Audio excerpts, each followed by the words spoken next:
Shalom Bapak Ibu Saudara yang dikasihi oleh Tuhan kita Yesus Kristus. Jumpa kembali di podcast Mutiara hari ini. Sahabat bertumbuh dalam saat teduh yang seperti biasa hadir membawa keresahan dan persoalan di dalam hidup menjadi renungan yang kiranya membangkitkan kekuatan iman. Bagaimana kabar saudara di kesempatan kali ini? Kami senantiasa berharap Bapak Ibu Saudara ada dalam keadaan sehat dan diberkati oleh Tuhan kita Yesus Kristus. Dan di dalam podcast kali ini kami akan mengangkat satu renungan yang semoga boleh menjadi berkat bagi kita semua dengan judul Anak Bungsu yang Durhaka. Nas firman Tuhan terambil dari Lukas pasal yang ke-15 ayat 11 sampai dengan ayat yang ke-24. Demikian firman Tuhan. Yesus berkata lagi, ada seorang mempunyai 2 anak laki-laki.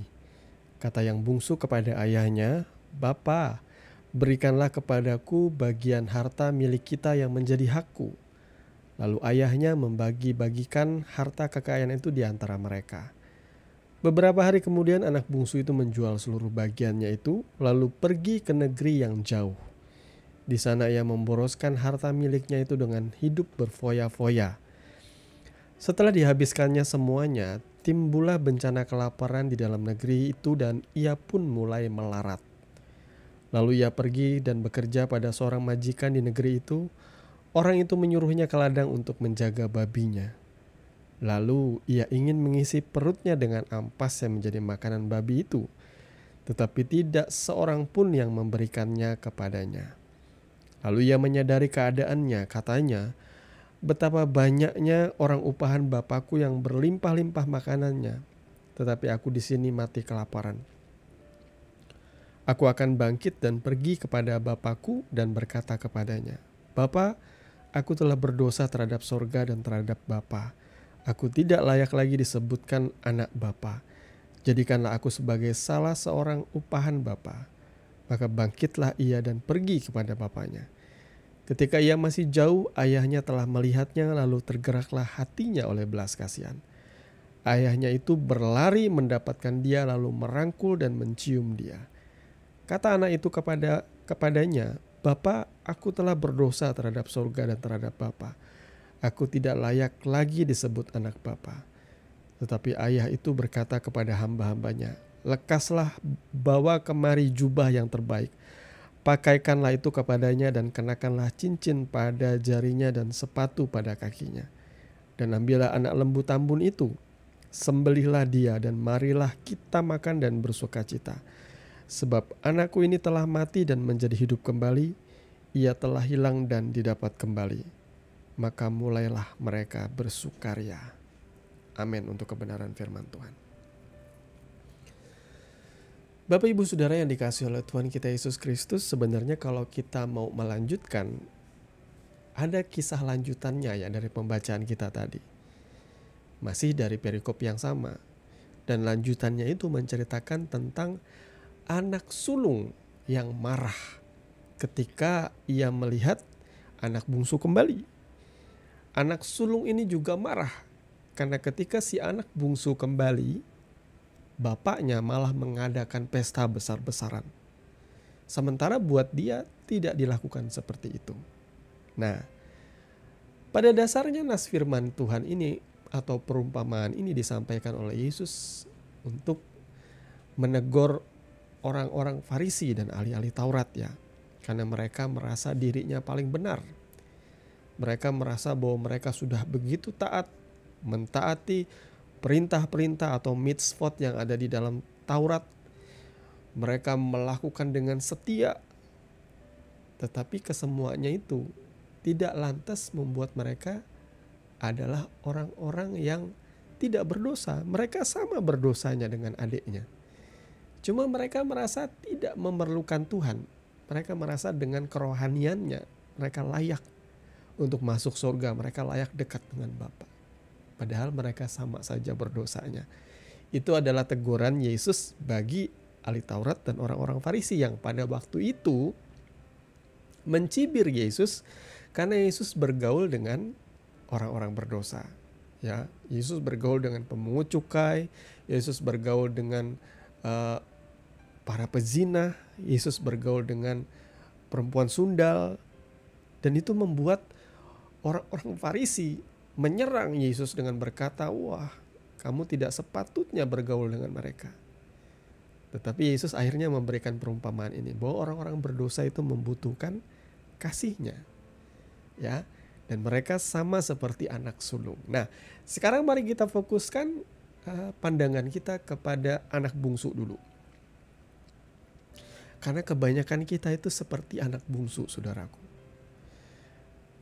Apakah yang terjadi dengan anak bungsu?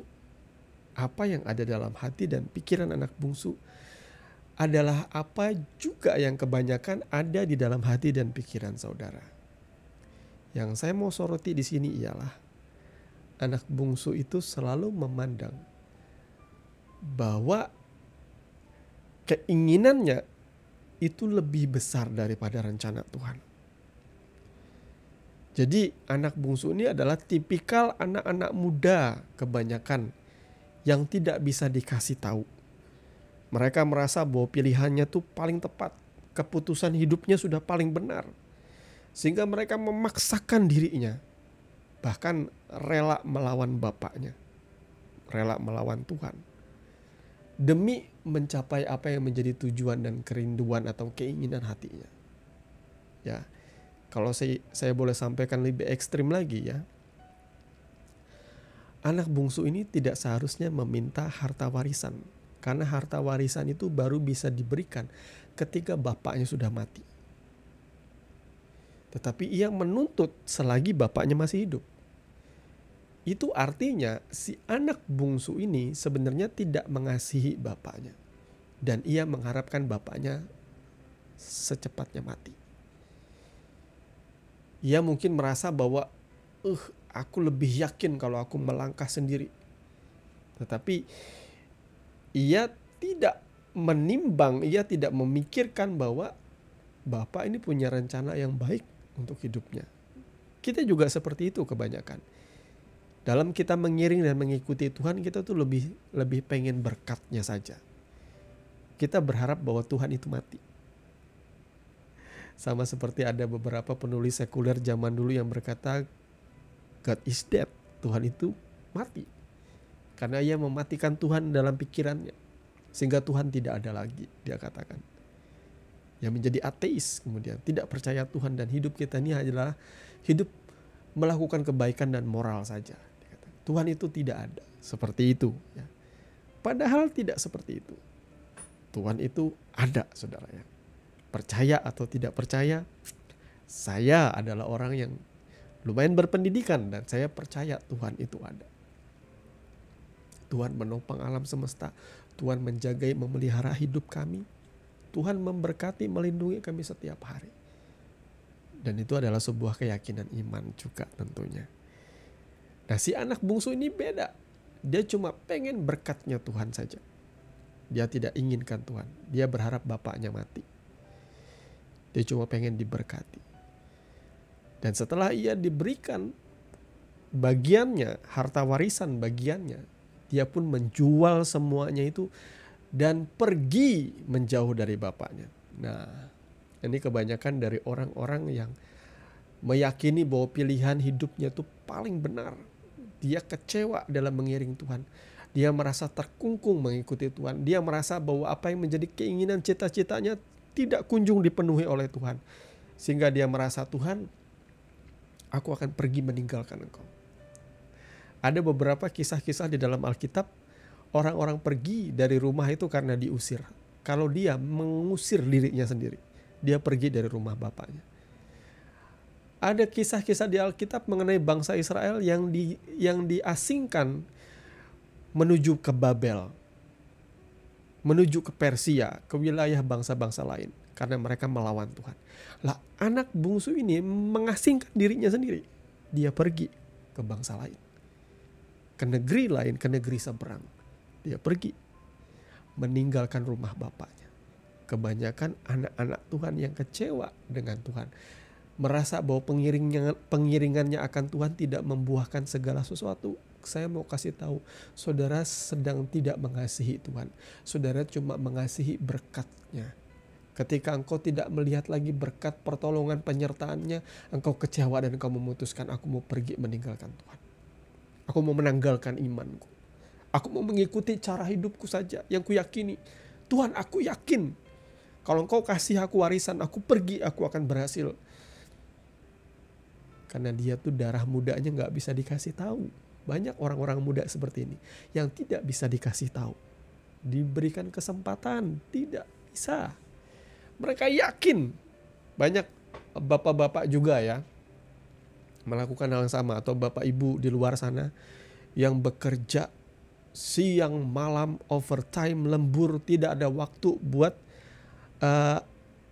anak, atau mungkin tidak punya waktu buat anak istri atau anak dan suami.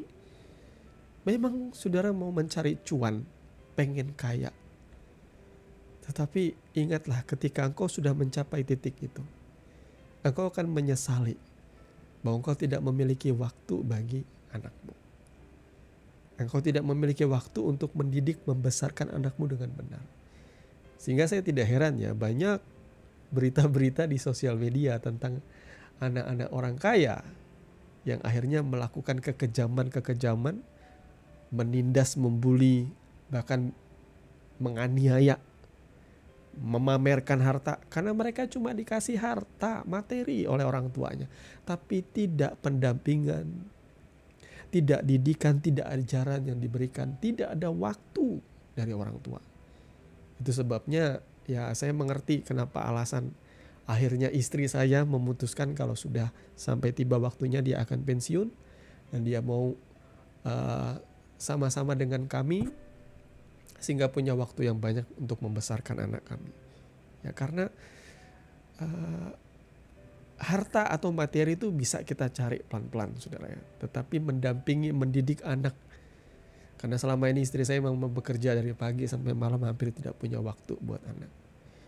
Suatu saat kelak kita akan menuai apapun yang kita yakini bahwa memang kita bekerja untuk keluarga. Saya akui itu memang bagus, memang baik. Kalau memang itu adalah tuntutan keadaan ya silahkan. Tetapi paling tidak kita tetap bisa meluangkan waktu bersama dengan anak, bersama dengan pasangan kita, supaya semuanya bisa tetap berjalan dengan baik, saudara yuk.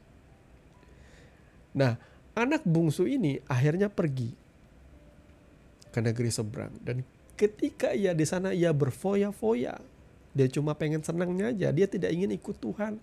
Menyangkal diri memikul salib itu rasanya berat, dia nggak mau. Dia mau bersenang-senang aja dalam hidup ini. Menjadi orang Kristen juga banyak seperti itu.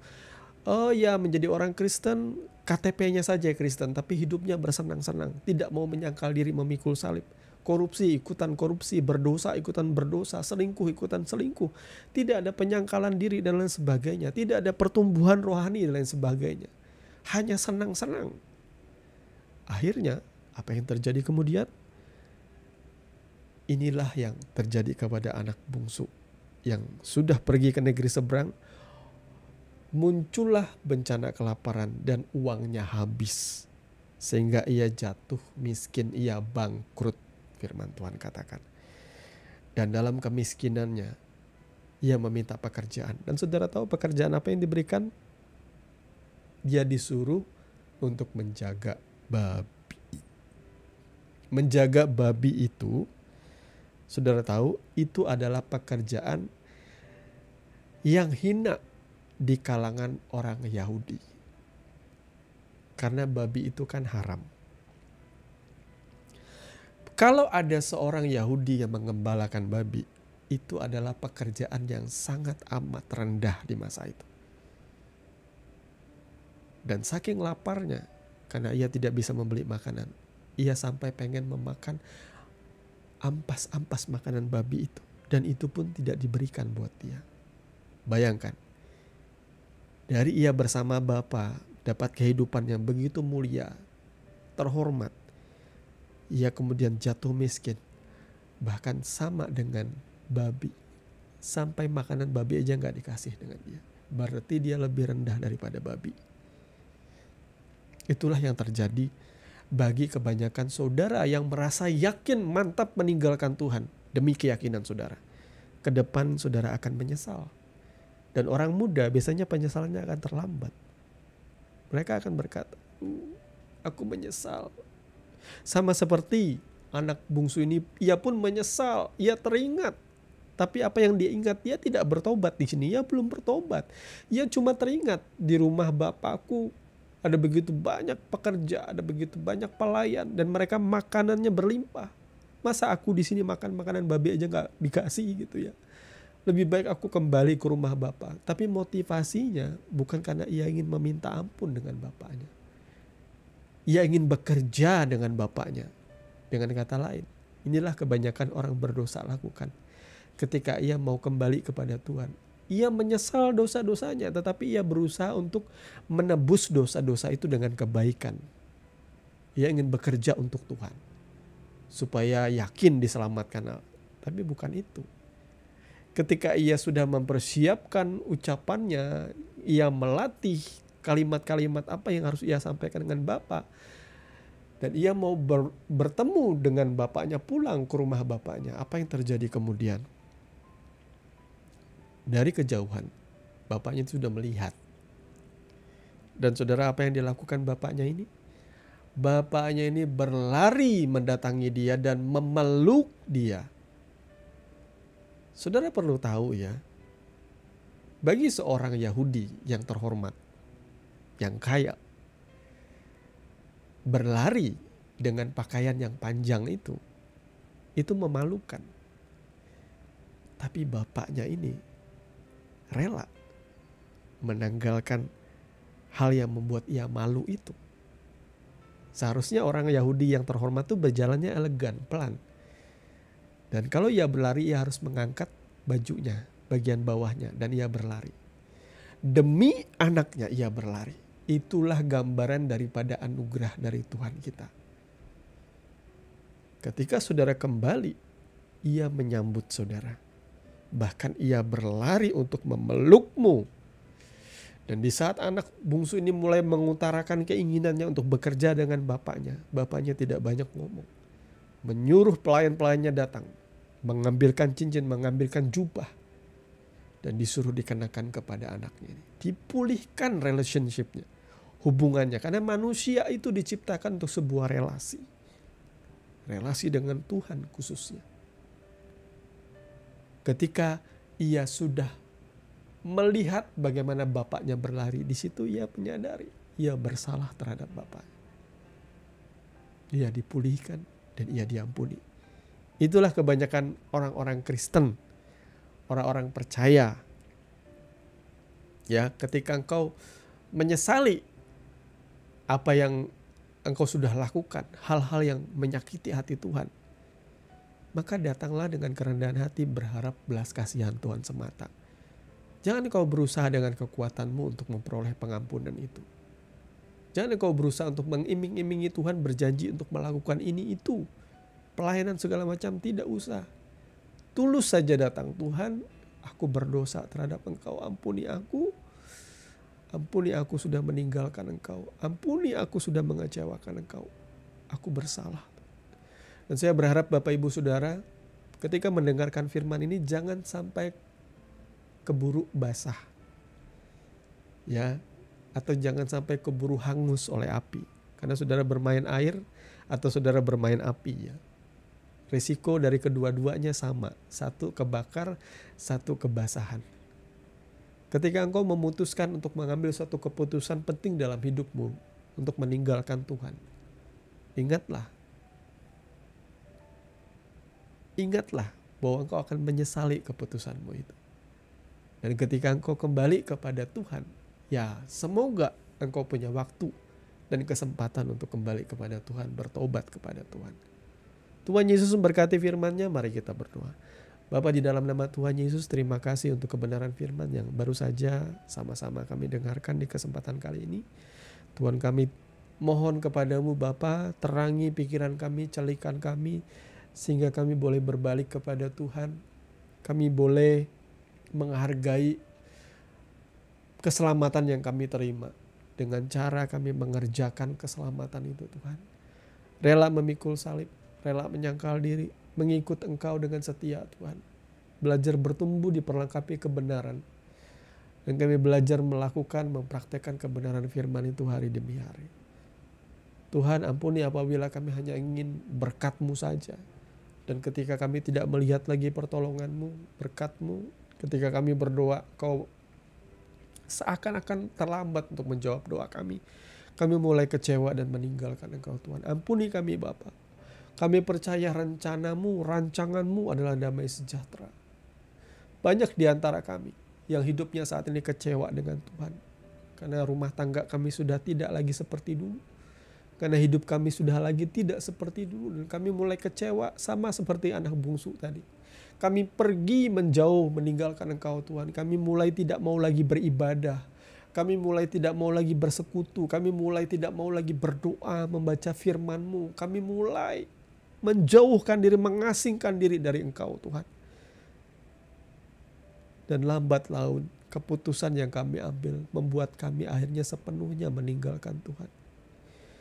Tuhan, kami berdoa Bapa, kalau kami mendengarkan kebenaran firman-Mu, maka ini adalah kesempatan terakhir untuk kami kembali kepada Tuhan. Mengaku dosa kami dan bertobat dan mencari wajah-Mu dan mulai ingin lagi dipimpin oleh Engkau Tuhan. Sebab kami tahu orang benar itu selalu dituntun dan dipimpin oleh Tuhan jalan hidupnya, jalan hidup kami. Terima kasih Bapa, kami mengucap syukur kepada-Mu. Kami menyerahkan kehidupan kami di masa yang akan datang ke dalam tangan penyertaan-Mu. Di dalam nama Tuhan Yesus kami berdoa. Amin. Saudaraku yang dikasihi Tuhan, saudara sudah mendengarkan kebenaran firman yang kiranya boleh menjadi dasar dan kekuatan di dalam setiap kehidupan saudara. Sampai bertemu lagi di podcast Renungan Firman Mutiara hari ini yang berikutnya. Kasih karunia menyertai saudara sekalian. Shalom.